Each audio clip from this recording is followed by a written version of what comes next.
Kalau kita mikirin kata kota, yang kebayang di kepala kan biasanya, gedung-gedung pencakar langit ya, jalanan yang rame, pusat bisnis, tapi itu kan cara pandang kita sekarang.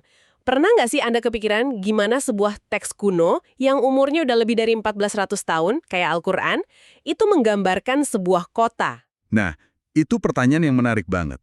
Karena begitu kita gali sumber-sumbernya, kita langsung nemu sesuatu yang di luar dugaan. Ternyata Al-Quran itu nggak cuma punya satu kata buat kota. Ada beberapa loh. Ada Qaryah, ada Madinah, ada juga Balad. Betul, saya juga sadar itu. Pertanyaannya jadi, ini cuma sinonim aja? Atau variasi gaya bahasa? Atau jangan-jangan setiap kata ini punya makna spesifik, semacam kode yang ngasih kita gambaran kota yang beda-beda? Kayaknya ini misi kita di pembahasan kali ini ya, memecahkan teka-teki ini. Tepat sekali. Mari kita bedah bareng-bareng. Mungkin kita bisa mulai dari kata yang paling sering muncul dulu ya, yaitu karyah. Sekilas kan artinya bisa desa atau negeri, gitu. Tapi ternyata penggunaannya jauh lebih dalam dari itu. Oke, karya. Dari yang saya baca, kata ini kayaknya selalu ada hubungannya sama nasib penduduknya ya. Bener nggak sih? Anda langsung nangkep intinya. Karya di dalam Al-Quran itu hampir selalu digambarkan sebagai sebuah entitas kolektif. Jadi bukan sekedar kumpulan bangunan, tapi sebuah komunitas yang punya karakter moral bareng-bareng.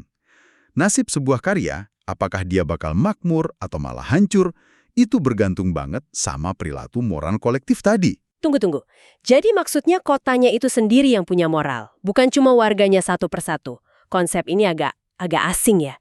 Gimana sih Al-Quran menggambarkannya? Gini, coba kita lihat contoh yang konkret di surat Al-Baqarah ayat 58.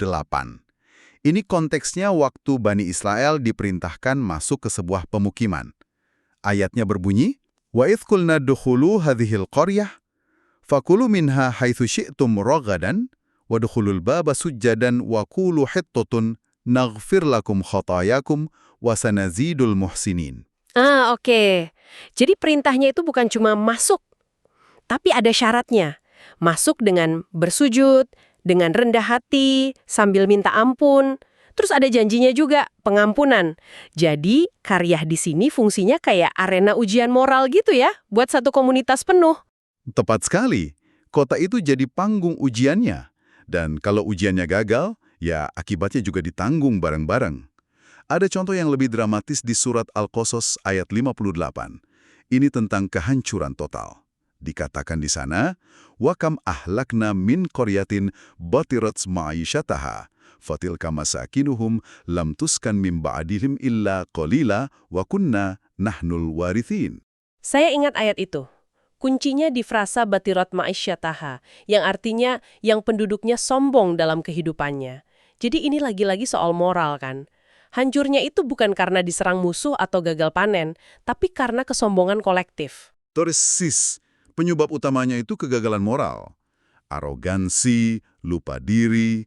Al-Quran sengaja pakai kata qaryah di sini untuk menyoroti bahwa identitas moral inilah yang jadi penentu nasib mereka sebagai satu kesatuan. Bahkan struktur sosial di dalamnya pun dilihat dari kacamata ini.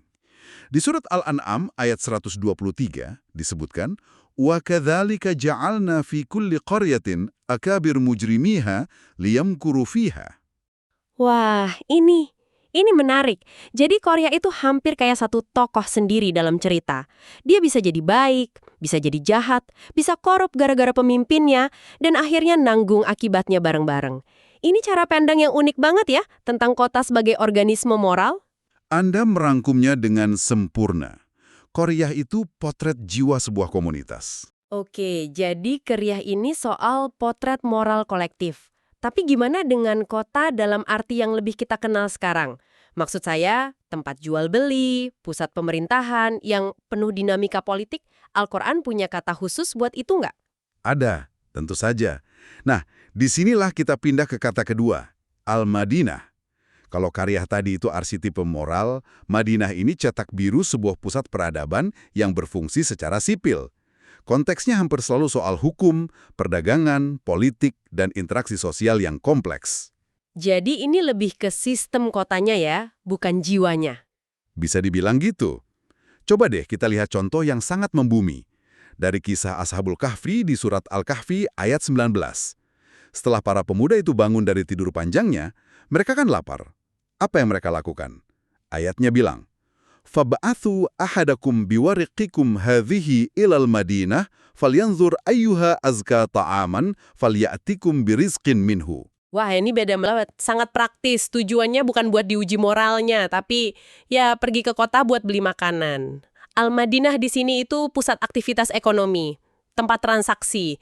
Nggak ada penilaian moral apapun ke kotanya. Yang ada cuma fungsi sipilnya. Benar. Dan fungsi ini jadi lebih tajam lagi waktu Al-Madinah merujuk pada kota Madinah di zaman Nabi Muhammad. Di sini kita nggak lagi lihat komunitas yang homogen kayak Qaryah ya. Sebaliknya, Madinah itu digambarkan sebagai arena politik yang isinya berbagai macam faksi dan kepentingan. Maksudnya ada dinamika internal yang rumit gitu. Sangat rumit. Contohnya, di surat At-Taubah ayat 101, Al-Quran sampai membedah demografi sosiopolitik kota itu.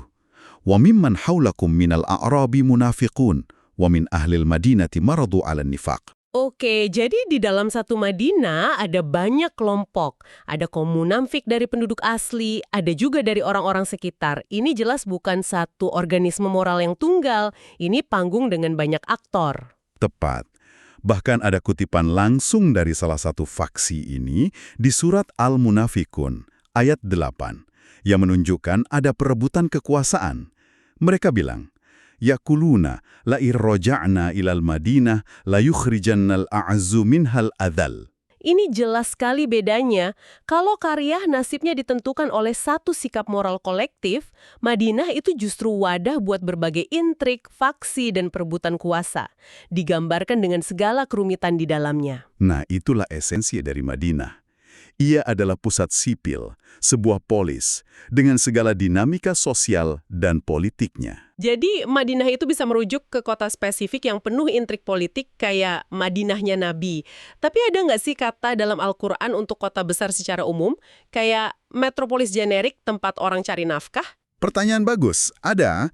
Dalam kisah Bani Israel lagi, di surat Al-Baqarah ayat 61, waktu mereka bosan sama satu jenis makanan dan minta yang macam-macam, jawabannya adalah, Ihbitu Misran, fa inna lakum ma sa'altum. Misron, ini bukan berarti negara Mesir kan ya?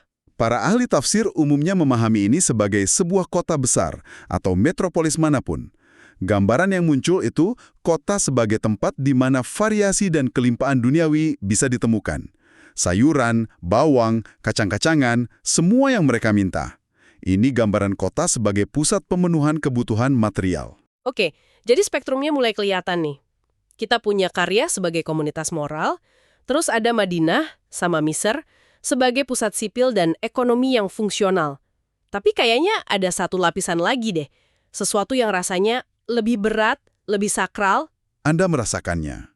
Dan itu membawa kita ke kategori ketiga yang menggunakan kata al-balad. Kata ini memang lebih jarang disebut, tapi bobot maknanya kuat sekali. Ini nggak merujuk pada moralitas kolektif atau fungsi sipil, tapi pada status kesucian sebuah wilayah. Maksudnya seperti tanah yang dimuliakan. Tepat sekali.